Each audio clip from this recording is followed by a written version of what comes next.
Hello and welcome back to the novel study of The Phantom Tollbooth by Norton Juster. This is Chapter 3. Chapter 3 is called Welcome to Dictionopolis. However, I would like you to go back to the map first and just a quick look at where we were and where we're headed in this chapter. Milo came from the Tollbooth, and he went to the land of expectations where he met the weather man. And when he left expectations, he sort of lost track, wasn't paying attention, and when he came to a fork in the road, he was supposed to go left, and instead he went right, and he ended up in the doldrums, which we talked about yesterday. And he got there by not thinking, so when he meets the watchdog, whose name we're about to find out, the watchdog tells him to get out of the doldrums by thinking, and the watchdog comes along for the ride. Now, when Milo first got the package in Chapter 1, and he randomly picked a place on this map to go to, he picked Dictionopolis. And so that's where we're headed in Chapter 3. I want you to also pay attention to the geographical area around Dictionopolis. You'll notice that it is sitting right next to the Foothills of Confusion, and it borders the Sea of Knowledge. We're going to soon learn the history of all of this and all these lands, but let's not get ahead of ourselves. Let's instead turn to Chapter 3.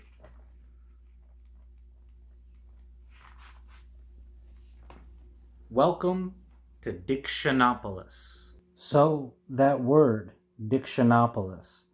Now, you've seen it already, and you've probably inferred correctly that it has something to do with a dictionary because of the root word diction, which means speak or speaking, or the way you speak or write, diction. But what about this opolis? Well, that's a suffix, and whenever you see the suffix opolis, we're talking about a city. So anybody familiar with Superman? What was the place where Superman was from? He was from, well, the place where he lived was Metropolis, which was a giant city. And when we use the word metropolis, we mean a city. So New York City is a metropolis. Los Angeles is a metropolis. And this is Dictionopolis. "You must excuse my gruff conduct," the watchdog said after they'd been driving for some time. "But you see, it's traditional for watchdogs to be ferocious." Milo was so relieved at having escaped the doldrums that he assured the dog that he bore him no ill will, and, in fact, was very grateful for the assistance. "Splendid!" shouted the watchdog. "I'm very pleased. I'm sure we'll be great friends for the rest of the trip. You may call me Tock." That is a strange name for a dog who goes tick, tick, tick, tick, tick all day, said Milo. "Why didn't they call you—" "Don't say it!" gasped the dog, and Milo could see a tear well up in his eye. "I didn't mean to hurt your feelings," said Milo, not meaning to hurt his feelings. "That's all right," said the dog, getting hold of himself. "It's an old story, and a sad one, but I can tell it to you now." But before he tells us the story, I want to tell you that the next paragraph we are about to read contains important details that you will need to know for the quiz. You need to know every little detail in this paragraph in the right order. So, why is he called Tock if he makes the tick, tick, tick, tick, tick sound? Let's hear the story. "When my brother was born, the first pup in the family, my parents were overjoyed and immediately named him Tick in expectation of the sound they were sure he'd make. On first winding him, they discovered to their horror that Instead of going tick, tick, tick, tick, tick, he went tock, tock, tock, tock, tock. They rushed to the Hall of Records to change the name, but too late. It had already been officially inscribed, and nothing could be done. When I arrived, they were determined not to make the same mistake twice, and since it seemed logical that all their children would make the same sound, they named me Tock. Of course, you know the rest. My brother is called Tick because he goes tock, tock, tock, tock, tock, tock, tock. And I am called Tock because I go tick, tick, tick, tick, tick. And both of us are forever burdened with the wrong names.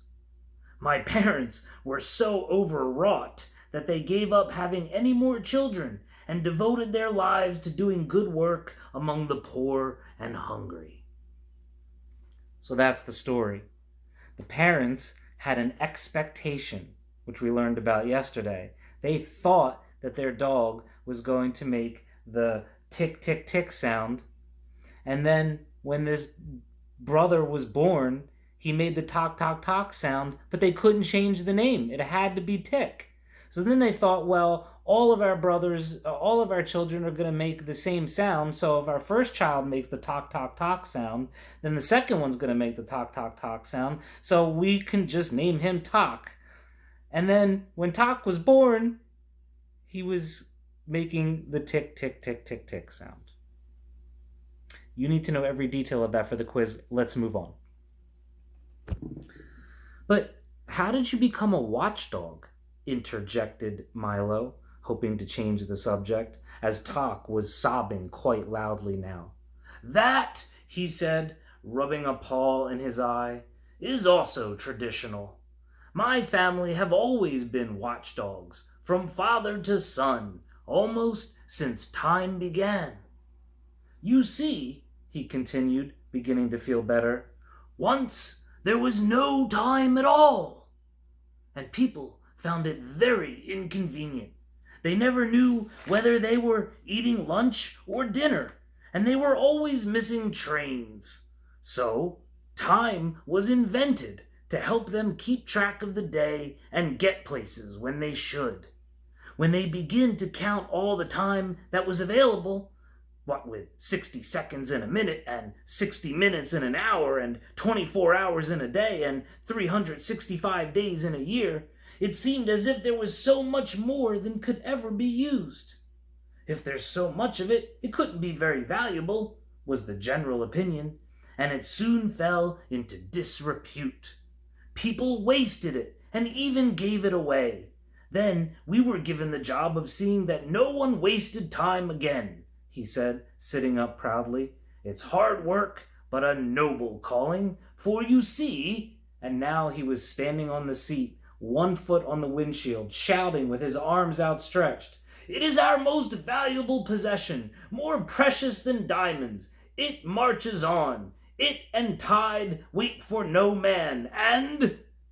At that point in the speech, the car hit a bump in the road, and the watchdog collapsed in a heap on the front seat, with his alarm again ringing furiously.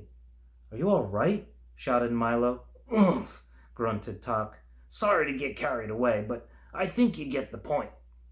Take a pause, please. So that last paragraph is just interesting because Tock says that at one, what does he say? Once there was no time at all. So you have to try and think, how could there have been no time? And then he said that time was invented to help people get track of the day. Well, that's actually kind of true. I mean, there was always time. There were always things happening, moving from the past to the present to the future. But the idea of dividing the time into minutes and hours and days and weeks and months and years and centuries and millennium, the idea of keeping track of time was invented by humans. Before humans, there was just flowing time, no numbers attached to it. And we made up the numbers and started separating time. But I don't want to waste too much time on explaining that. Let's move on. As they drove along, Tock continued to explain the importance of time, quoting the old philosophers and poets and illustrating each point with gestures that brought him perilously, that means dangerously, close to tumbling headlong from the speeding automobile. Before long, they saw in the distance the towers and flags of Dictionopolis sparkling in the sunshine, and in a few moments they reached the Great Wall and stood at the gateway to the city.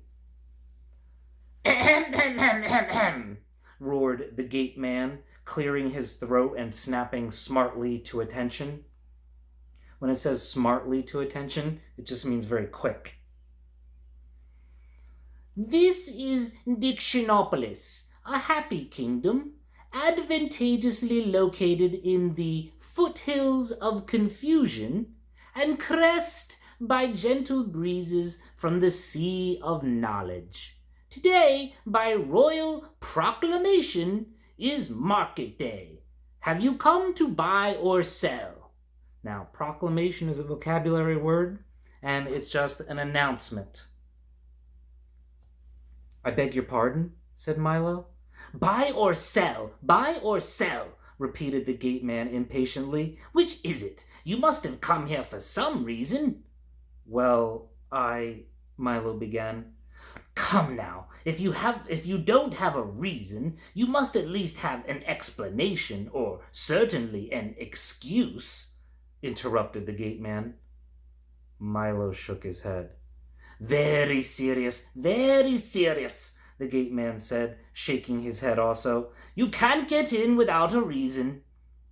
He thought for a moment and then continued, Wait a minute, maybe I have an old one you can use. He took a battered suitcase from the gatehouse and began to rummage busily through it, mumbling to himself, No,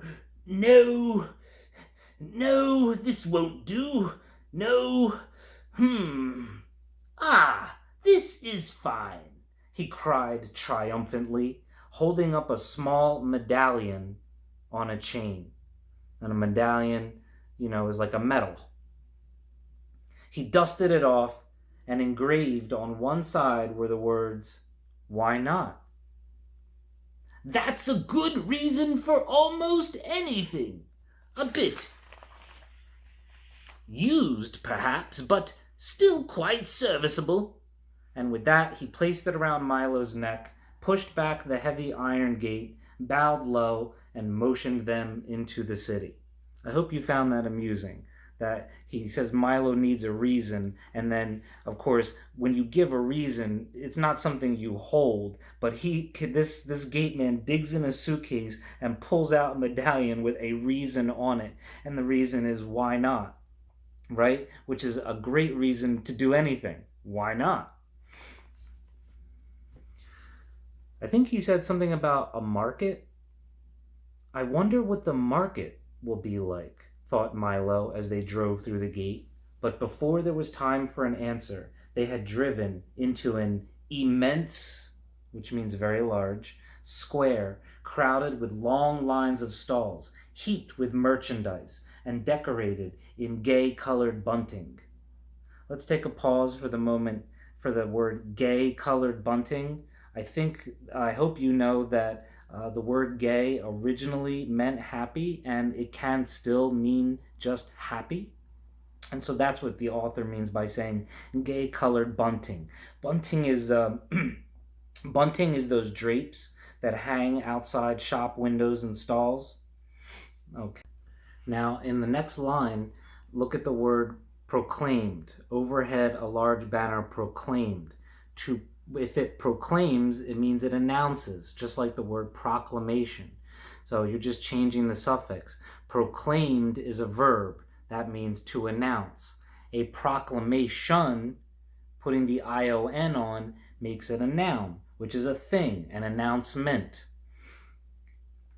Overhead, a large banner proclaimed, Welcome to the word market.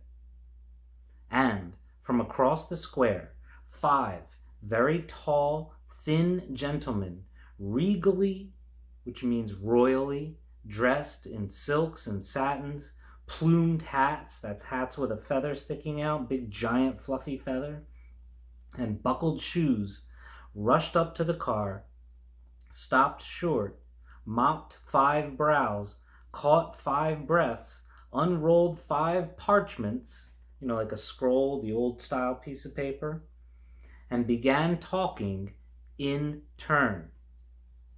Greetings, salutations, welcome, good afternoon, hello. Milo nodded his head, and they went on, reading from their scrolls. By order of Azaz the Unabridged, King of Dictionopolis, Monarch of Letters, Emperor of Phrases, Sentences, and Miscellaneous Figures of Speech, we offer you the hospitality of our kingdom, country, nation, state, commonwealth, realm, empire, palatinate, principality. Do all those words mean the same thing? Gasped Milo. Of course, certainly, precisely, exactly. Yes, they replied in order. Okay, so these 5 gentlemen are all saying the same thing in a different way. There's a word for that. They're called synonyms. So basically, if you don't know the words that they're saying, go back to greetings, salutations. There's a word you may not have heard before, but that just means greetings. It means welcome because they speak in synonyms. Go over to where they say, we offer you the hospitality of our kingdom. Well, there are a bunch of synonyms for kingdoms, different types of territories and realms. So we've got country, which you know, nation, you know, state, you know, but how about a commonwealth, a realm, an empire, a palatinate, and a principality? So those are all synonyms for kingdoms or realms. Let's continue and see what these guys are all about. Well then, said Milo, not understanding why each one said the same thing in a slightly different way. Wouldn't it be simpler to use just one? It would certainly make more sense. Nonsense! Ridiculous! Fantastic! Absurd! Bosh! They chorused again and continued. We're not interested in making sense. It's not our job, scolded the first. Besides, explained the second, one word is as good as another, so why not use them all? Then you don't have to choose which one is right, advised the third. Besides, sighed the fourth, if one is right, then 10 are 10 times as right. Obviously, you don't know who we are, sneered the fifth, and they presented themselves one by one as the Duke of Definition, the Minister of Meaning, the Earl of Essence, the Count of Connotation, the Undersecretary of Understanding. Milo acknowledged the introduction, and, as Tock growled softly, the minister explained. We are the king's advisors, or, in more formal terms, his cabinet. I want to pause after this page and talk about a couple things. Go all the way back to where they say nonsense, ridiculous, fantastic. There are 2 words, absurd and bosh, which of course are synonyms for nonsense. And go down to their actual names. The Duke, the Minister, the Earl, the Count, and the Undersecretary. Well, those are all different kinds of positions that you could hold in office or in government. And then each one has a title. So we have the Duke of Definition, the Minister of Meaning, the Earl of Essence, the Count of Connotation, and the Undersecretary of Understanding. The two words you may not know are essence and connotation, but that just means the feeling of words. So they all have to do with synonyms for definitions and meanings of words. Go down to the very bottom line that we just read. We are the king's advisors, or in more formal terms, his cabinet. Well, advisors is a vocabulary word, and an advisor is somebody who gives advice. So these guys are the advisors to the king, this King Azaz, the unabridged, who we're going to meet. Now, what do they mean by they are his cabinet? Well, cabinet is a multi-meaning word. You know that a cabinet is, of course, a place where we put things to store them, but turn to the next page or scroll down as the case may be, and let's find out what the other, because the Duke of Definition, he loves to give definitions of words. Here he goes. Cabinet, recited the Duke, a small private room or closet, case with drawers, etc., for keeping valuables or displaying curiosities. 2. A council room for chief ministers of state. 3. A body of official advisors to the chief executive of a nation. So a cabinet can also mean a group of advisors. And the President of the United States has a cabinet. You see, continued the minister, bowing thankfully to the Duke, Dictionopolis is the place where all the words in the world come from. They're grown right here in our orchards. That line is also something you need to know for the quiz. In this world, words are grown in orchards. Well, what is an orchard? An orchard is a tree farm. Normally, you would grow fruits on trees, but here they grow words, and you need to know that for the quiz. They grow on trees in the orchards. I didn't know that words grew on trees, said Milo timidly, which means shyly. Where did you think they grew? Shouted the Earl irritably. A small crowd began to gather to see the little boy who didn't know that letters grew on trees. I didn't know they grew at all, admitted Milo even more timidly. Several people shook their heads sadly. Well, money doesn't grow on trees, does it? Demanded the Count. I've heard not, said Milo. Then something must. Why not words? And of course, you've heard that idiom before, money doesn't grow on trees. That's when your parents say they don't have enough money. Then something must. Why not words? Exclaimed the undersecretary triumphantly. The crowd cheered his display of logic and continued about its business. To continue, continued the minister impatiently, once a week by royal proclamation, there's your word again, announcement, the word market is held here in the great square, and people come from everywhere to buy the words they need or trade in the words they haven't used. Our job, said the Count, is to see that all the words sold are proper ones, for it wouldn't do to sell someone a word that had no meaning or didn't exist at all. For instance, if you bought a word like gehilbetisk, where would you use it? It would be difficult, thought Milo, but there were so many words that were difficult, and he knew hardly any of them. But we never choose which ones to use, explained the Earl as they walked toward the market stalls, for as long as they mean what they mean to mean, we don't care if they make Sense or nonsense? Innocence or magnificence? Added the Count. Reticence or common sense? Said the Undersecretary.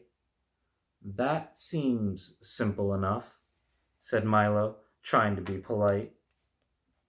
Easy as falling off a log, cried the Earl, falling off a log with a loud thump. Must you be so clumsy? Shouted the Duke. All I said was, began the Earl, rubbing his head. So go back. The joke there is easy as falling off a log is an idiom. When you say it's as easy as falling off a log, that's because if you stood on a log, you would very quickly roll and you'd fall off very fast. So when we say it's as easy as falling off of a log, it just means it's easy.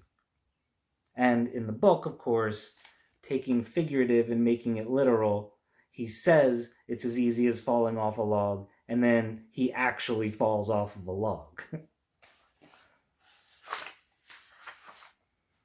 We heard you, said the minister angrily, and you'll have to find an expression that's less dangerous. The Earl dusted himself off as the others snickered audibly. Audibly means loud enough to hear.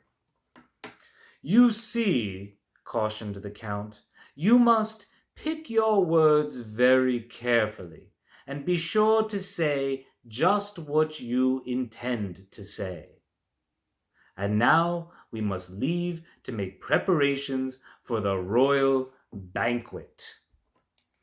So that line that the Count just said, that you must pick your words very carefully, so they mean it literally, pick your words carefully. But when we say that in our world, hey, you better pick your words carefully, it means that you better think before you speak. Before you say the thing that's on your mind, think of the words you want to use, because as you may know, the words you use in your tone of voice can have a serious effect on the person you're speaking to. So pick your words carefully, choose your words carefully, think before you speak. That is on the quiz, you need to know it. So they gotta make preparations for a royal banquet, which is a feast, right? Big giant dinner. You'll be there, of course, said the minister. But before Milo had a chance to say anything, they were rushing off across the square as fast as they had come. Enjoy yourself in the market, shouted back the undersecretary. Market, recited the Duke, an open space or covered building in which... And that was the last Milo heard as they disappeared into the crowd.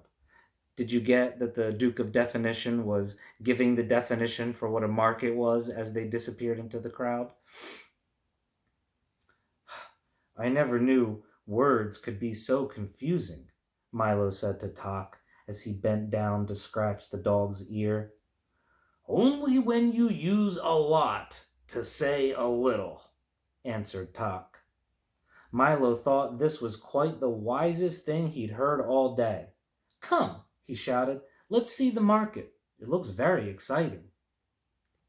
And we will see the market tomorrow when we read chapter 4. I would just like to take one quick moment to say that obviously this part of the book is about words, and I love words, and you'll notice that I am very serious about vocabulary, even if I don't say the meaning of a word while I'm reading. When I go to edit the video, I will often put up a definition of a vocabulary word. The more vocabulary words you know in life, the better. I love learning new words, and you should too. To me, words are like, you know that box of chocolates that you get, and if you don't have the map that tells you which chocolate is which, it's like you don't know what the flavor is, and every word has its own unique flavor. So I just love hearing a word and learning what it means, and then going and using that word in my own life. That's why vocabulary is so important in the Phantom Tollbooth, because it's full of brand new vocabulary words. 20 of those words you need to study before Thursday's vocabulary quiz. Enjoy your half day. I'll see you tomorrow for Chapter 4.